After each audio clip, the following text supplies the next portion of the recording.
Hi, I'm Lucas Turnbloom, creator and writer and artist of Steve L. McEvil, How to Cat, Dream Jumper, and Imagine This. And you can find me on Instagram, Twitter, Facebook, threads at Lucas Turnbloom, or you can go to stevelmcevil.com for all information on Steve L. McEvil. And you're watching and listening to Two Geeks Talking.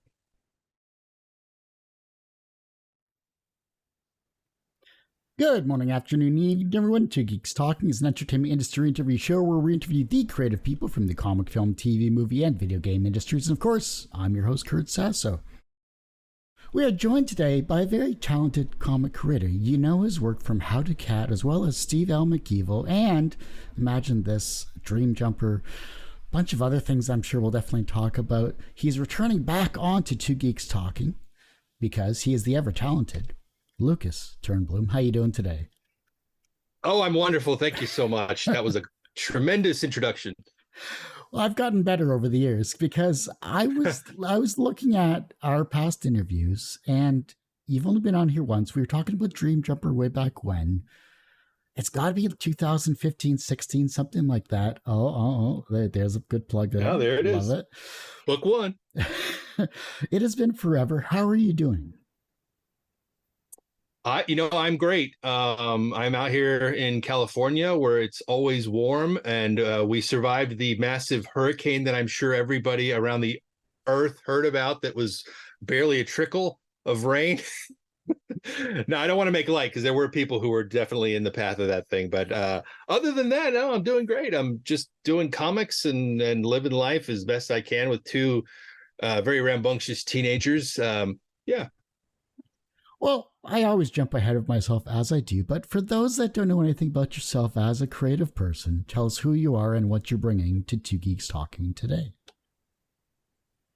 Okay, my name is Lucas Turnbloom. I am a cartoonist. I have been a professional cartoonist since the mid 2000s. A lot of people to this day know me for my first real, paid web comic called Imagine This, which still runs on gocomics.com.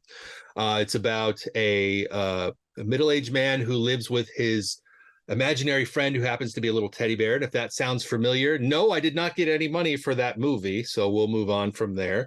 But then I started working on, a few years later, Dream Jumper, a graphic novel with my good friend and actor, Greg Grunberg.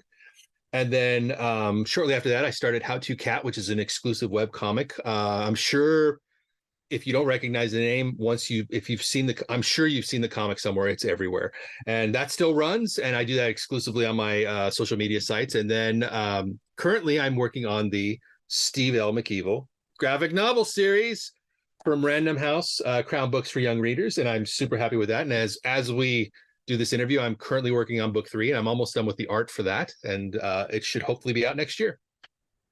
So much to touch on. You are just constantly busy. Oh, yes, absolutely. When we last talked, we were talking about Dream Jumper 1. It's been a few years since then. What is the status of Dream Jumper, and how's Greg doing and everything like that? Greg's doing well. He has 3 adult boys, and they keep him very busy. And obviously, he's not working right now because of the writers and actors strike, but he's doing fairly well. And it's been a couple weeks since we've talked. We have Dream Jumper 3 in the wings. We're just waiting for Scholastic to give us the go ahead to actually publish it. So we have the first 2 Dream Jumper books, for those who are familiar: Dream Jumper 1, A Nightmare Escape; Dream Jumper 2, The Curse of the Harvester. And the 3rd book in the trilogy hopefully will be out sometime in the next couple of years. We'll find out. What was that collaborative process like in terms of writing from book 1 to this current issue right here? Because obviously you're a very talented artist and Greg's an amazing writer as well. But what is that back and forth like from a creative process? Well, fortunately for me, I happen to be fairly close to Los Angeles, which is where Greg is based. I'm in San Diego. So a lot of times when we first began Dream Jumper, we would do a lot of face-to-face writing sessions. So for those who don't know, I co-wrote the book with Greg, And so the first time we actually kind of got the idea together, he came down to San Diego Comic-Con. He was promoting, I think it was Heroes at the time. And we met up there. He was telling me about this idea. I told him, I said, let's get this written down. Let's turn this into a graphic novel. And then I believe it was a few weeks later, I drove up to his production studio in Los Angeles, and we sat down. He has like separate, like a writing room, a production room, a music studio. I mean, it's amazing. His production studio up there is really cool. But we would sit down in different areas and try to just throw a bunch of ideas at the wall in terms of what we wanted in the books. And then when we decided, okay, well, this is how we want to chart this thing out, and then we would kind of just talk back and forth how we would think kids would converse with each other to try to get the dialogue down. And then we would run it past our kids and say, hey, do kids talk like this? And of course they would say no. And then they would help us kind of change the language a little bit. But it was a very we tried to meet in person as much as possible, just because it's hard doing it over and at the time, this was before Zoom, believe it or not. It's hard to doing it over the phone. It's hard doing it on instant messenger, stuff like that. It's much easier to do it in person. And like I said, fortunately for me, I happen to be, less than 100 miles away, even though once you get close to LA, like within 10 miles, it's like you're 2,000 miles away because traffic is so bad. It's just awful. So I figured out over the years different ways of getting into Los Angeles to avoid some of that, but not many. You're always going to get stuck in traffic when you go up there. But yes, that was the collaborative process, just in person as often as possible. But Dream Jumper book 1, it took many years for us to get that story where we wanted it. It was we just wanted to make sure that it was as perfect as we could get it before we even pitched it.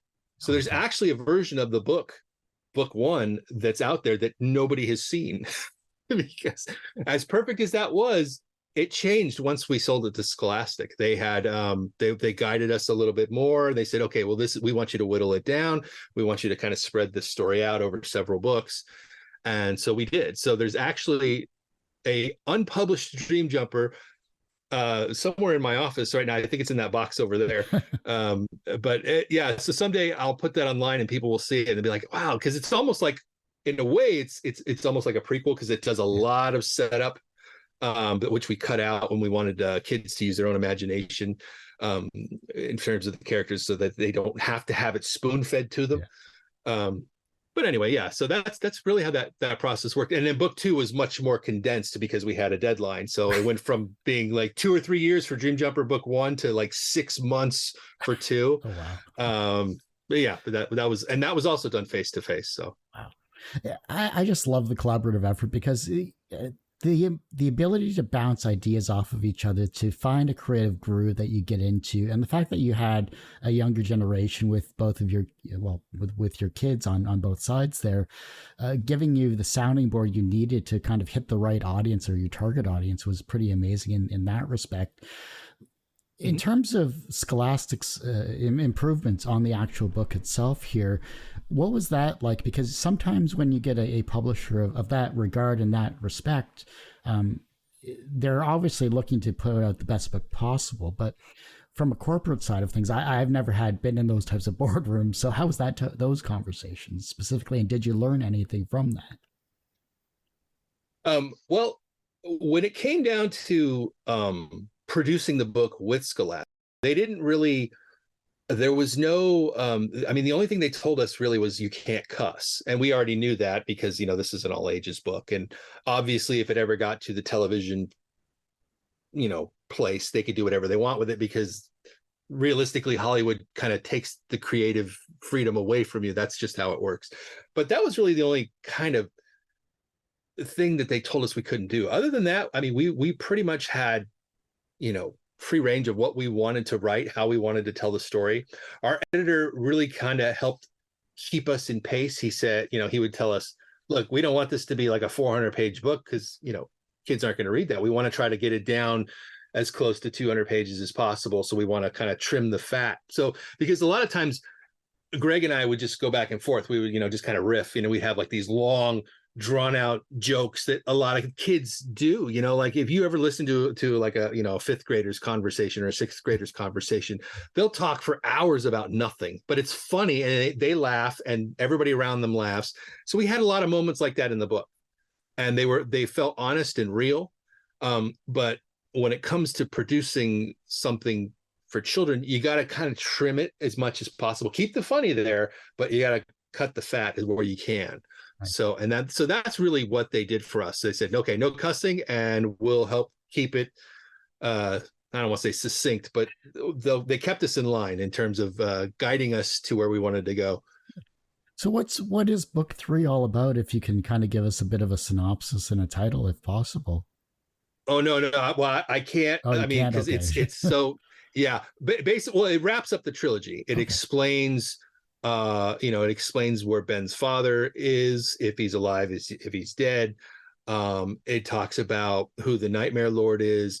It basically ties all the threads, and it's from where we last left it. It's actually longer than book 2, so it's a good, nice closer. It's just it's publishing is very weird right now.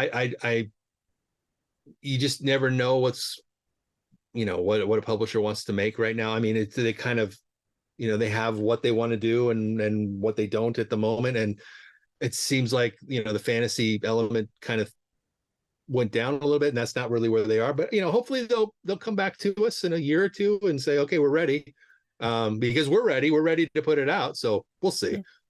Well, that's all right then. Is this going to be the end of Dream Jumper? Is this kind of like, was this going to be a trilogy to begin with, or are you thinking of doing maybe more with Greg in the future, or is 3 enough? I would love to write as many as possible. Generally, when I write a story like I did with the Steve L. McEvil series, I always write them in 3s. So like it's like I'm heavily influenced by Star Wars. You can't see it, but I've got Star Wars posters all over this office, and I like how George Lucas did his stories in 3s. I mean, you can't count the sequel trilogy because it's not really his, but I mean, he did want to write 7, 8, and 9. Yeah, and I just like how each one has their trilogy. So, the current Dream Jumper storyline I think would wrap in 3, and then it would move on to something else with another character, and that's kind of the same thing when I'm doing with Steve L. McEvil.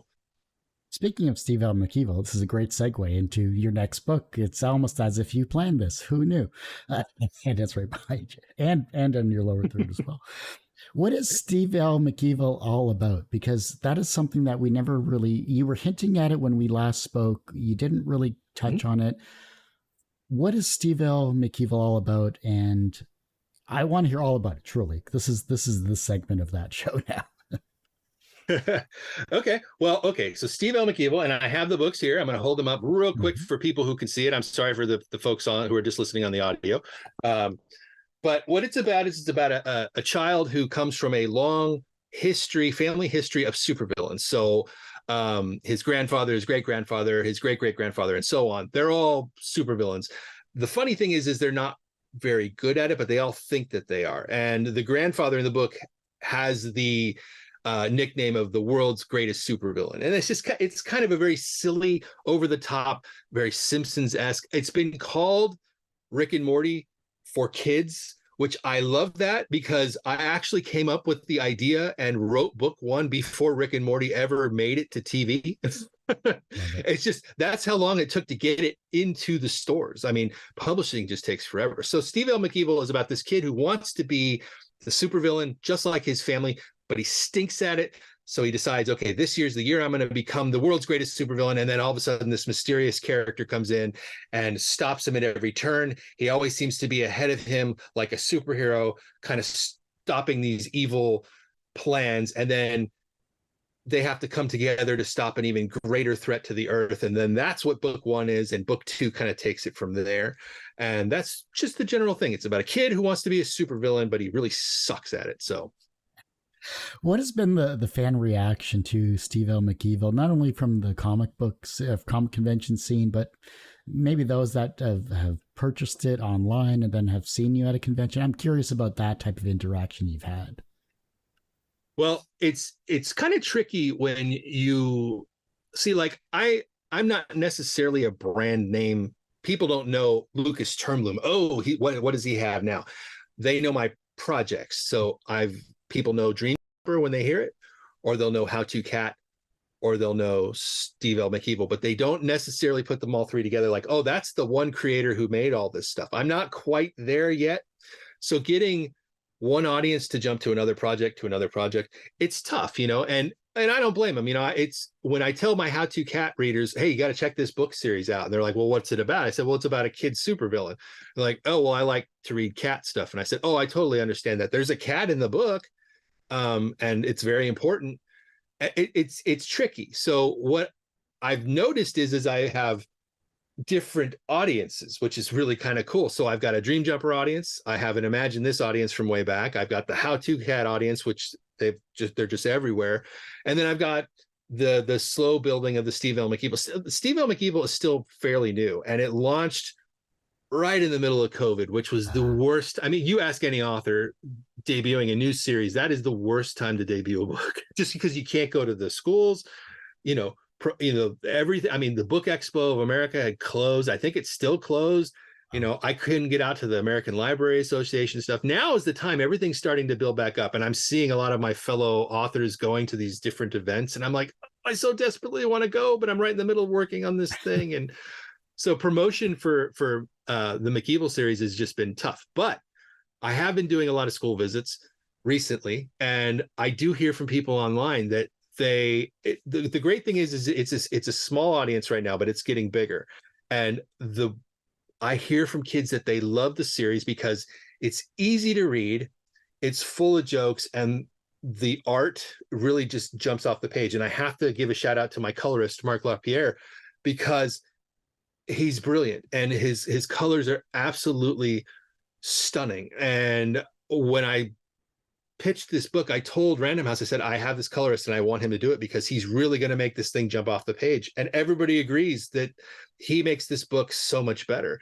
And that's another thing I hear just, from the kids is the colors are just almost mind bending. They just pop off the page. So I get a lot of really positive feedback from kids, like honest feedback from kids, and they all love it. And book 2 actually has a cliffhanger ending, which I thought a lot of kids would be mad about the way it ends, but they're not. They're intrigued. They're like, oh, wow, I didn't see that coming. What happens in book 3? I'm like, okay, well, book 3 is coming. So just be patient and you'll really like it because the payoff is amazing. And so, and Goodreads reviews are fairly positive. All the Amazon reviews are great. So, and I'm not, I mean, when book 1 came out, I said, hey, go leave a 5-star review if you like book 1, but I haven't really done that so much. And they're still popping up, which, it's more or less organic. People are liking it and they're telling people about it, which is great. And I keep telling my publisher, we'll get there. The audience is building. It's, we're still a COVID book. So we got to get to book 3. And, once the trilogy is there, everybody's going to see it and they're going to be like, oh, I know what you're doing now. I didn't notice that in book 1. And it all comes together and it makes sense. And kids, I think, are really starting to understand that. And it's great. It's a great feeling. Especially, the young audience, the young adult, I should say, readership. I haven't been a kid in forever.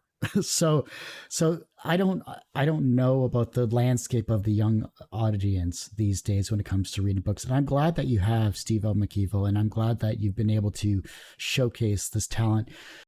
What is it, in your opinion, what is it like for the young audience in today's technological advanced age when it comes to consuming media as well as comics?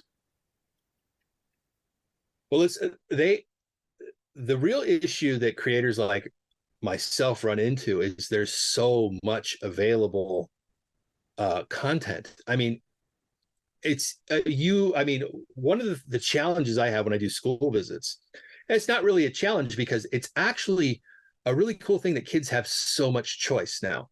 I mean, when I was a kid, it was, superhero comics, and that was pretty much it. And I'm not knocking superhero comics because I love superhero comics, but with there wasn't, Raina, there wasn't Amulet, Bone was still, an independent comic being sold as, the 20-page books at Comic-Con. I mean, all ages graphic novel stuff really just didn't exist when we were kids. And so now the choice is just amazing. They can read anything at any time from any genre you can possibly think of. But like I said, as a creator, it makes it all the more difficult to try to push your product. So it's like, I go to a school with Steve L. McEvil and say, here's my book. And they're like, well, why should we read this book when we've got all these other books over here? And so you really have to kind of put on your salesman pants, so to speak. So I've been learning a lot about salesmanship, which is, for an introvert like myself, is really difficult, but I mean, you got to do it. And that's the one thing that I never, envisioned for myself when I tried to move into this career 15 years ago, that I would be a salesman, because, back in the olden days when you tried to get into syndicated, or like how I tried to get into as a syndicated newspaper cartoonist, they had their salesmen, they had their marketing team, they had their pitch people, and they would go to the different newspapers, and all you had to do is sit down and draw. It's not that way anymore. Even if you have a major publisher produce a book for you, they do some marketing for you, but the onus is really on the creator now. And for those getting into this field, you have to understand that. And one of the other things too is a lot of times I've heard this from people that there could be resentment towards other creators who are doing well, and one, for the people who aren't doing so well. But it's you can't have that attitude, because you just never know what's going to hit. There's literally so much material out there. I have so many friends in this business who are just doing phenomenally well because they hit the right time with the right material, and you just never know. And some of them are really good salesmen too. So I've got a lot to learn still. So it's just a fascinating time to be in this field, because the opportunities are immense. Yeah. And it's great for kids too. Like I said, the choices they have so much to read now, and it's wonderful. Even, and it's not even so much they're competing with online stuff, because they read it all. They'll read webtoons, or they'll go to Go Comics, and or they'll just go to their library or their classroom bookshelf, and they've got 1,000 books there. Colby Sharp, a librarian online, his classroom is just tremendous. He's got just walls of books, and I just look at it, be like, wow, what I wouldn't have given for that growing up. Sorry, what, Colby Sharp? Yeah, he's a librarian. I'm forgetting his handle for online stuff, but he does a lot of like Instagram videos, TikTok videos. He's a librarian and a teacher, and his classrooms, he specializes in bringing in lots of different graphic novels and picture books, and he promotes a lot of them online too, and he does a lot of amazing stuff with his students in terms of providing them content. That's what I loved about the libraries. That's how I got engaged in so much content from Dragonlance. If I didn't go to my local library in high school, and I didn't see like the very first issue of Dragonlance, I probably wouldn't have been a fantasy reader. Star Wars was a huge influence, and that was even before the books really came out, or after the fact, I should say. James Bond, you had Isaac Asimov, you had a whole bunch of just sci-fi and fantasy and amazing books out there just to physically read that you had in your hands. And I mean, today now they're with the libraries are so underutilized, I think. But it's great to see that, like this Kobe and like your local libraries. If you haven't visited your library more recently, take a look, because you have comics, you have all of the genres that you know and love that you can get easily on your phone. But sometimes you want to just sit down, have a cup of coffee, and read a book.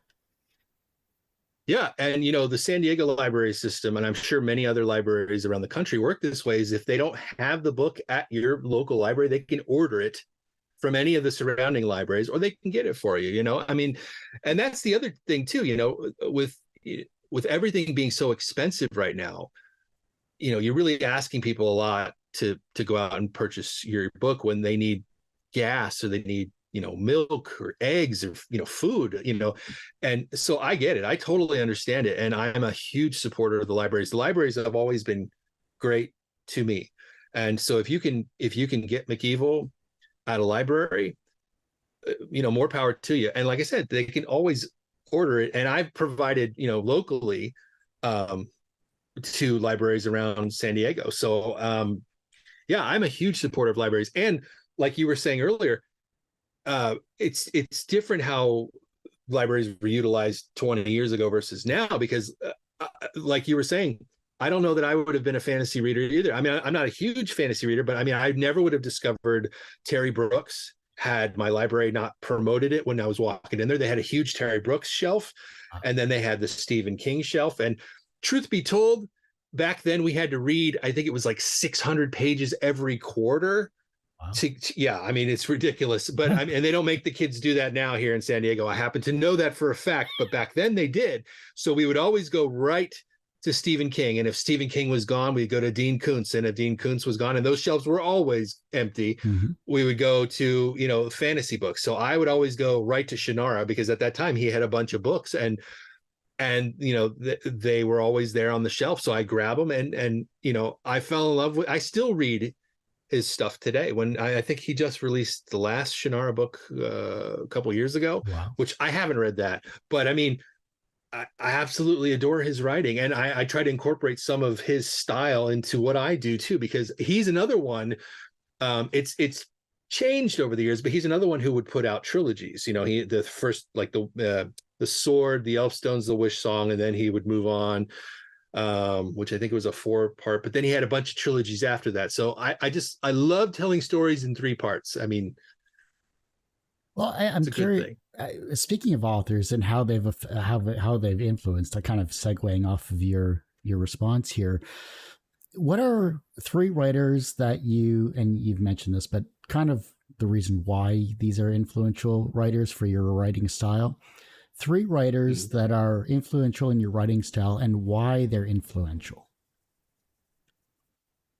Wow, let's see. Okay, the first one I'm gonna throw out there, and I haven't really read too much of her stuff, but I have read the one of her books was, it was like almost like life-changing to me, was Jane Yolen's Dragon Blood. And that book I discovered in, I think it was the 6th grade. And again, I was a reluctant reader growing up, but that book has stuck with me because of the fantasy element. It was a very much a story about a child who was a slave who worked on a dragon farm, and his job was breeding dragons, but it was in a different part of the galaxy on a planet far, far away, where they still had like gladiator pits where the dragons would fight. And there was something about the fantasy element and almost like the Star Wars element of that really grabbed me, because Star Wars was the biggest creative thing in my life. It still is. And so I'm not going to name George Lucas here, just because I think we're more or less talking about books, but I think that whenever I go to books, I always have that thing in my head. Is this like Star Wars in some way? And the Dragon Blood series definitely was. And I believe that there were 4 books in that series. I think at that time I discovered there were 3, and then she'd made like a 4th book many years later. But Dragon's Blood, Jane Yolen, Terry Brooks. And I know Terry Brooks because of, again, the trilogy aspect of his writing, the fantasy element. It's very much, he kind of takes the wizards and dragons thing and kind of turns it on end and creates his own thing. But I think, if I remember correctly, it's been a few years since I read Sword of Shannara. I believe the whole series takes place actually in the future, where it makes you think it takes place kind of like in the past, in the olden days, but it actually is way in the future, because they encounter machines and all kinds of things that are buried under the dirt. So definitely Terry Brooks. And if I want to say more recently, Lee Child. I discovered the Jack Reacher books in my adult years, because they're not that old. But my wife's uncle introduced me to them years ago, and I just like just the very fast-paced style of the mystery, and just how quickly they move, and how I love the way that the mystery books work, how, like, you have to come up with the ending first, and then you work your way back, and then when you finish the book, you're like, oh, that was very clever how they strung you along like this, and they threw this little element in over here that you didn't even think about until the end. And just as kind of a side note, um, J.K. Rowling, when I first was introduced to the Harry Potter books in the 90s, that was one of the things I loved about them. I know she's controversial, so I won't talk too much about that, but I loved the way she would include details in book one and then come back to it either in book two or book three, and then the threads all come together, and you're like, that's amazing how she did that. I wonder if that was planned. It had to have been planned. Yeah. I want to do that too. I want to incorporate those elements into my books. And actually I did in the McEvil series. There's some elements in book three that were kind of hinted at in book one, and then you'll understand why they were hinted at. And so I definitely got that from Rowling, from Lee Child, and definitely the telling stories in three parts comes from Terry Brooks. So that's really good. I didn't know if you needed to take that while we're. I just heard a ding while you were. I heard. Oh, it was my phone. Sorry. Phone. Yeah. No, it's all right. I just know if that was important or not. So that's all. No. It was. I think it was a friend of mine went to Tennessee, and he was texting. Well, I'm like, why are you in Tennessee? It's like, oh, I'm out here drinking. I was going to say, get some bourbon or something. Yeah, that'd be great. What is your creative kryptonite then? Ooh, well, lately life has been getting in the way, just in terms of, my kids are getting older. It's no longer, me planning my schedule accordingly.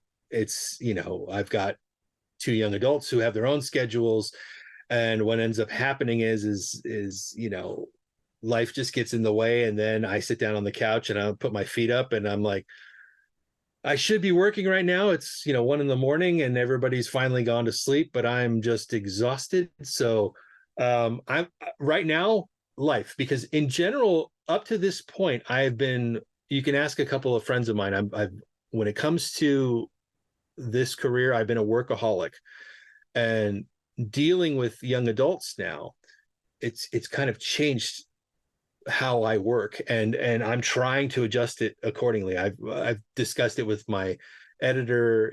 We've got some things going on at home right now, and I said, look, I'm still trying to figure out how to get all this work done, with life all over the place. And I'm starting to adjust, and I'm back into my groove, and I'm very close to finishing McEvil 3.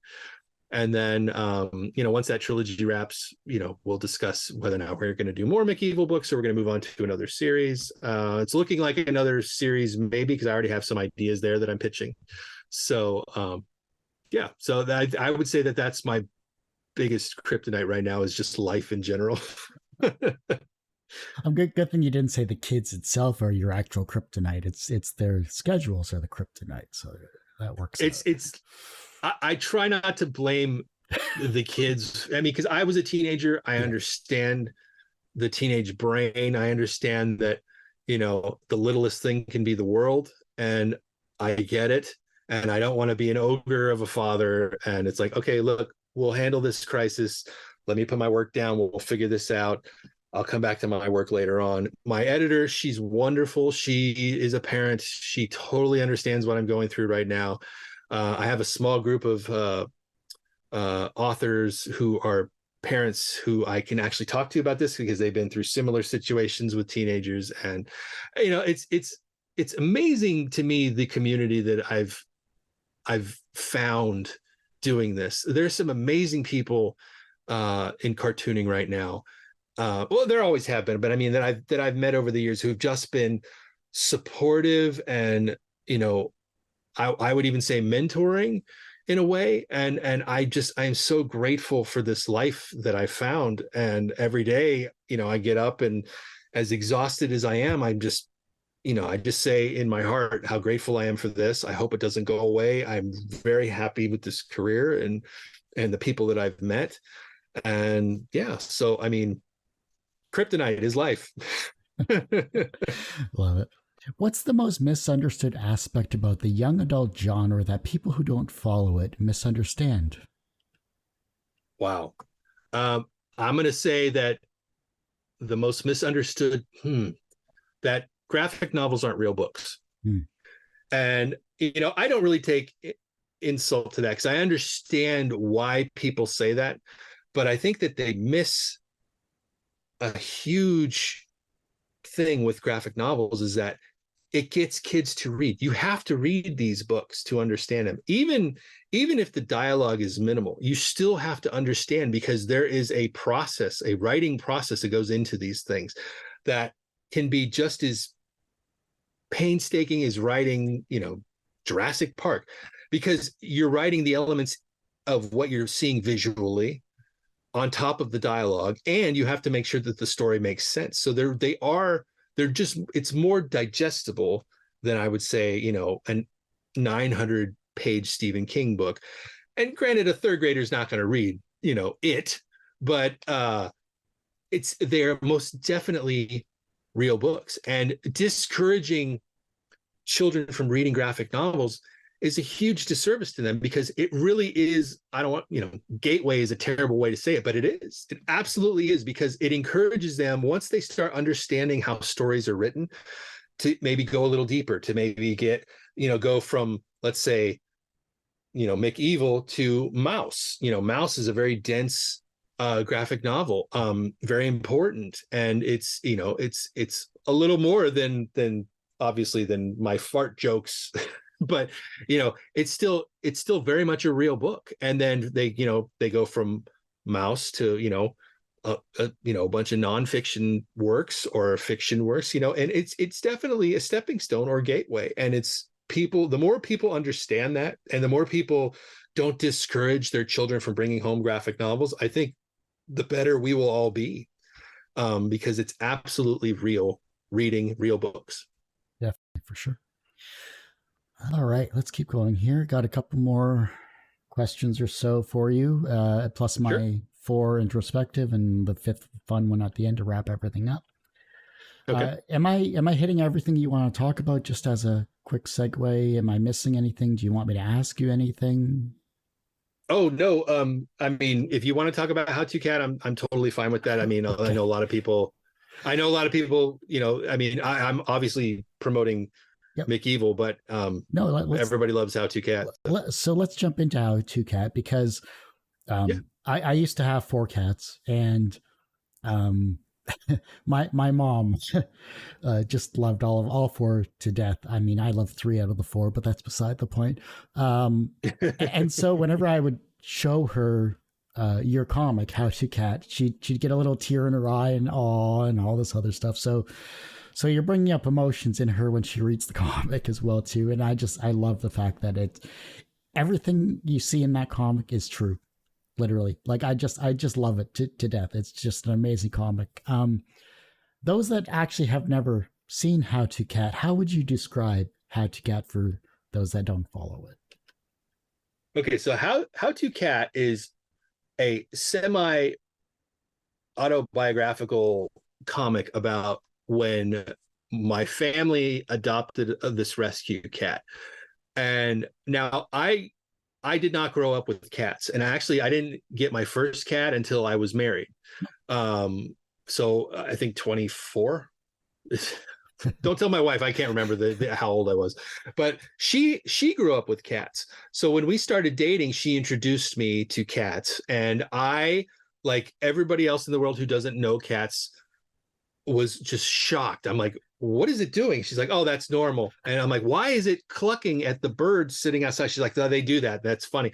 So a lot of the humor I take that I found over the years, I incorporate into the comic to try to I aim it for people who have cats, but I also make sure that it's written in a way to where if you don't have a cat, you can find humor in it. Because like I said, I went from somebody who never knew anything about cats to marrying somebody who had 2 cats and she grew up with cats, to I think this is our 3rd cat now. The other 2 have passed on, but I try to, because cats are so funny, and believe it or not, the internet loves cats. I don't know if you're aware of that, but they do.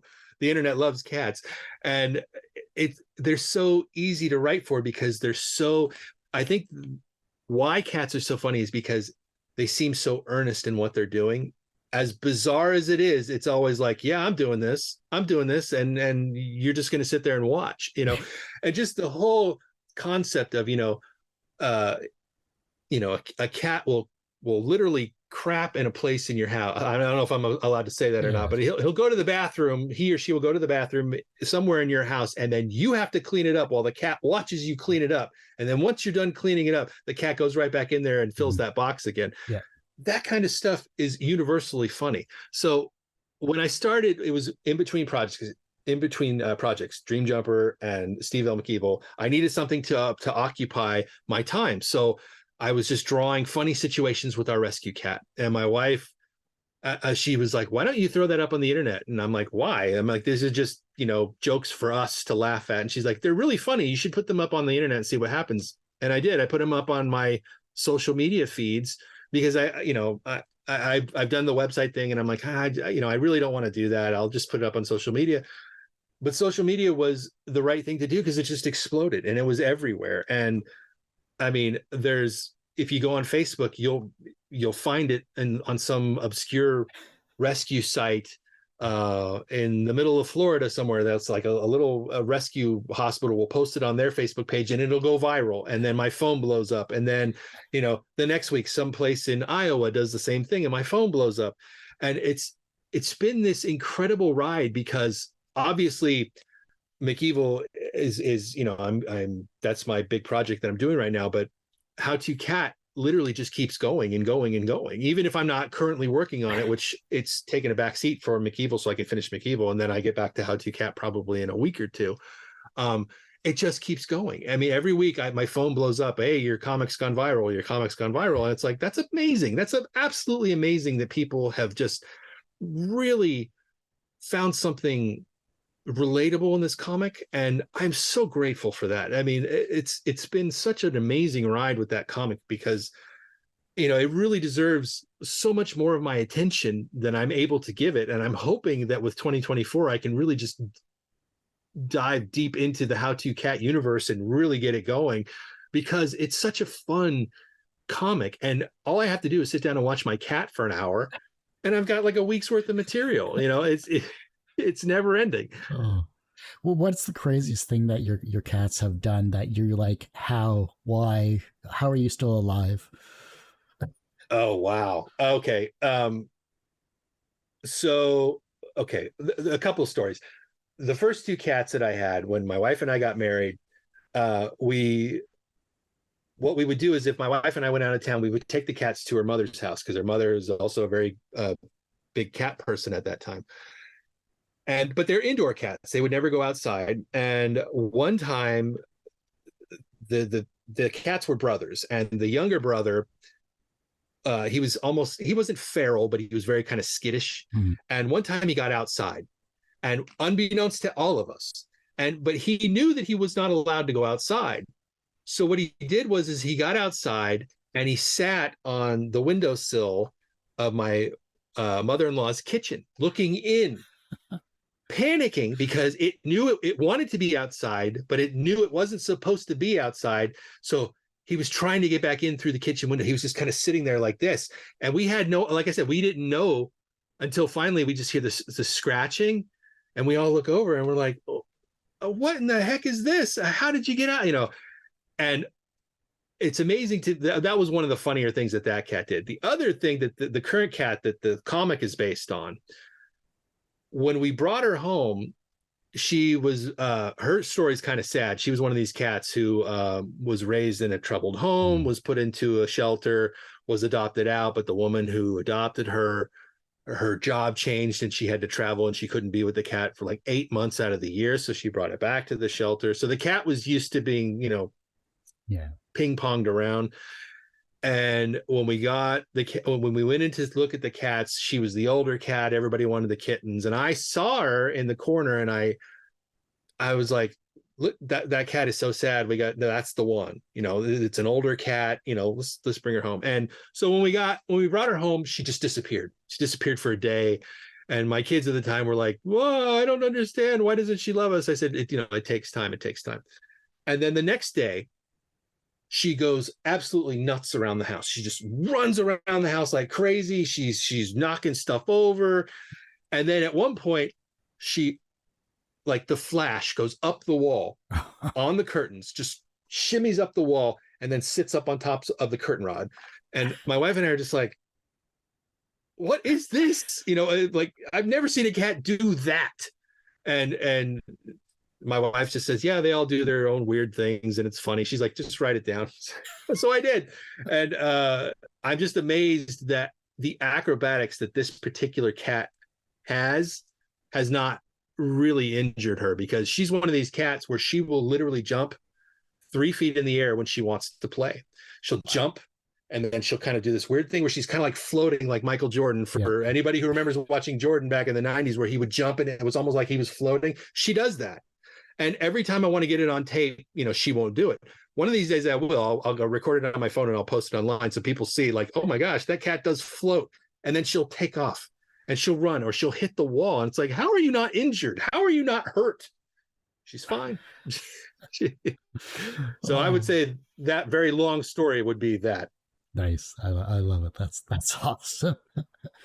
We used to have Manx cats, actually, little short stubby tails. They'd hop around like rabbits. So it was just hilarious. Hilarious just to watch them hop like rabbits. And it was absolutely amazing. And all right. So my last 5 questions here, and thanks so much for your time. I know you're rather busy, so we'll jump right into it. These are the introspective questions for the documentary I'll eventually put together, A Little Person Amongst Media Giants.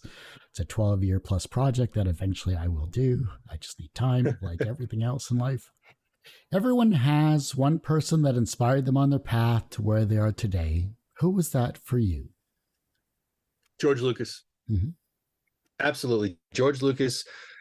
What he did with the original Star Wars movies absolutely just changed the way I see things creatively and visually. And it absolutely put me where I'm at now. Underrated Star Wars character, real quick. Underrated Star Wars character. Oh, you're really putting me on the spot here. Oh, because it's funny, because we talk about Star Wars characters in my house every single day, because my kids love Star Wars too.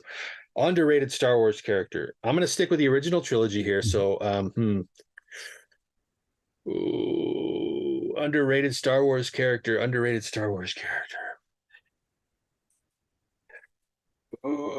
going to say at the time, Mon Mothma, I thought was kind of underrated, because when she appeared on screen in Return of the Jedi, it was like almost an interesting glimpse into how, like, because I believe she was a senator in that movie. I don't remember what her rank was, but it was like this interesting element that outside of Princess Leia, there were these other elements who were fighting against the Empire. And I thought that was fascinating. And she was only in the movie for, I think, like 30 seconds of the original trilogy. And obviously now they realize how important she was, because she's in everything that Disney does. But yeah, I'm going to say Mon Mothma. All right. I was curious about that. A true Star Wars fan will have at least one underrated character in their back pocket. Yeah. So. From a professional standpoint, obviously you've been making comics for many years with, of course, Imagine This, Steve L. McEvil, How To Cat, and of course,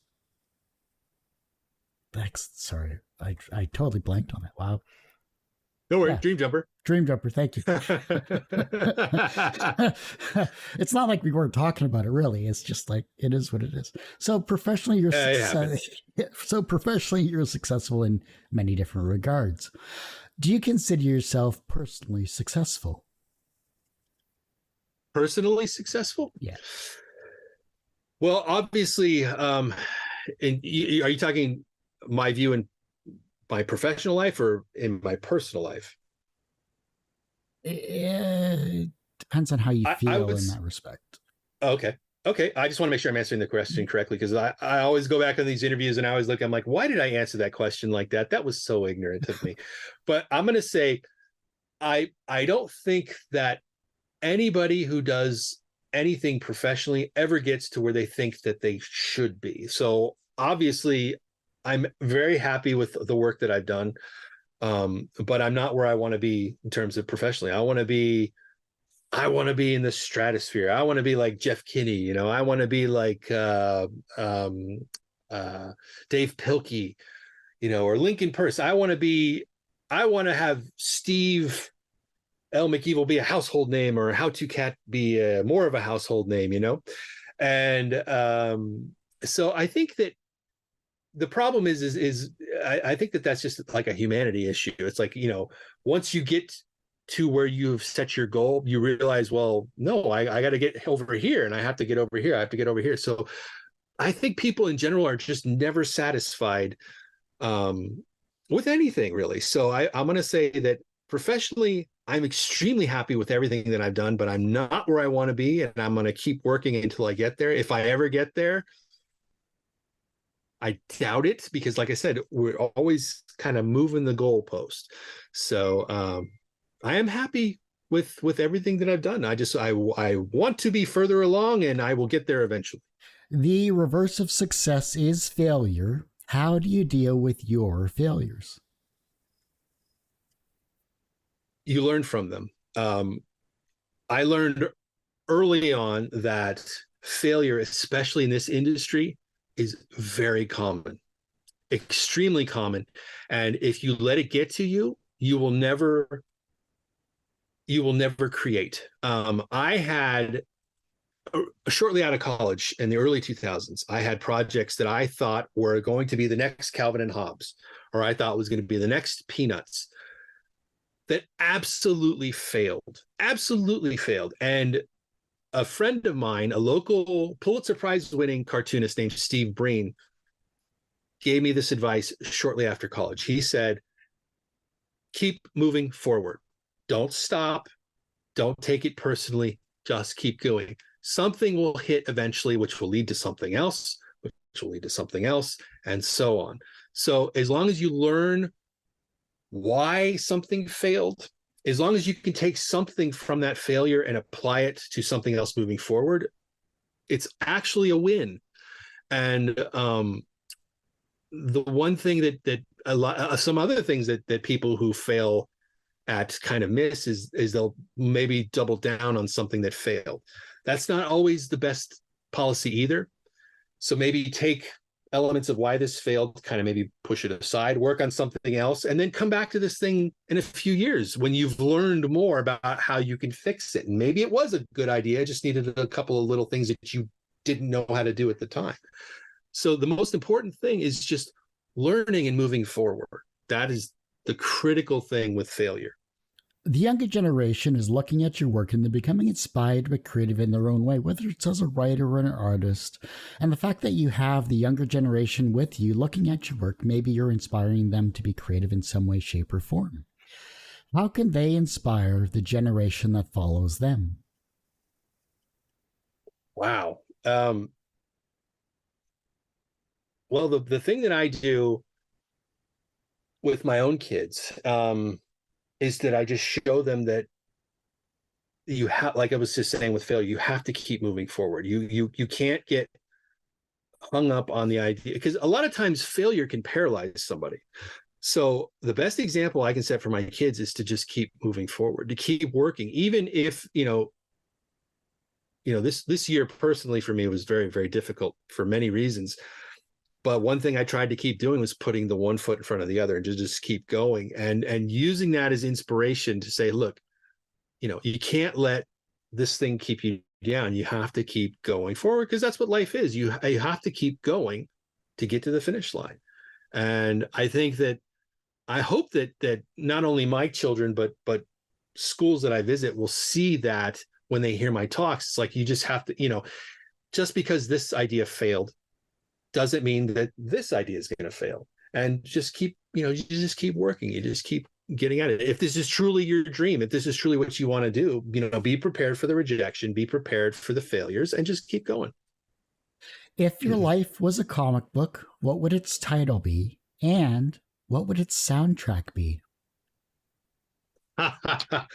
Oh gosh, my comic would be called Sleep Man, and it would be about a person like myself who is constantly working, and every time he tries to get a moment of rest, he's called to another thing, and it just never stops. He never finds sleep. It's not an exciting comic. It's actually a very sad comic. And then at the very end, he never achieves sleep. So, like, you know how Charlie Brown was never able to kick the Yep. football? Sleep Man never, ever finds sleep. So, and that's a very accurate representation of my life currently. I think maybe last night I got 2 hours of sleep. I'm looking forward to the days when I can kick it back to 6 hours of sleep. So my soundtrack would have to be something kind of slow, jazzy, with a saxophone in the distance, very kind of reminiscent of the early Simpsons, where Lisa would get sad when Bleeding Gums Murphy would die, and there would be some sad, slow jazz music in the background. That would be my soundtrack for that comic and for that story. And it would make a lot of parents, it would make a lot of kids sad, and a lot of parents would be like, yeah, very accurate. Oh, love it. Well, Lucas, I do hate to say it, but that ends this particular episode of Two Geeks Talking. I want to thank you so much for coming on the show. Oh, this was wonderful. Thank you so much. Whenever I can get out in the real world and talk to people, it's always a pleasure, because an artist is always tends to be kind of just in their own little universe here. As you can see, I'm in my little room, and I probably won't leave here for about 4 or 5 hours. So this was wonderful. Thank you so much.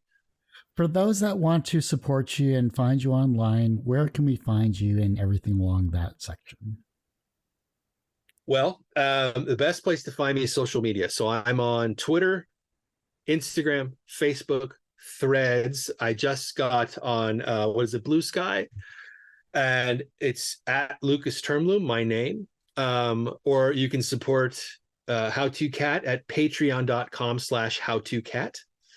And if you're interested, all my books are available on Amazon. And then Steve L. McEvil has a website, stevelmcevil.com. And exclusive breaking news, Steve L. McEvil will be a webcomic in the year 2024. So you'll be able to get it 5 days a week in between books 2 and book 3, which comes out either at the end of next year or the beginning of 2025. Well, like I said, that ends this particular episode of Two Geeks Talking. You can, of course, find this interview and 1,000+ others on our website, tgtmedia.com or twogeekstalking.com. The podcast is at twogeekstalking.podbean.com, but you can search for Two Geeks Talking, TWO, on any area you get your podcasts. And as I say every week, everyone has a story to tell. It's up to me to help bring that out. Thanks for listening and watching on Two Geeks Talking.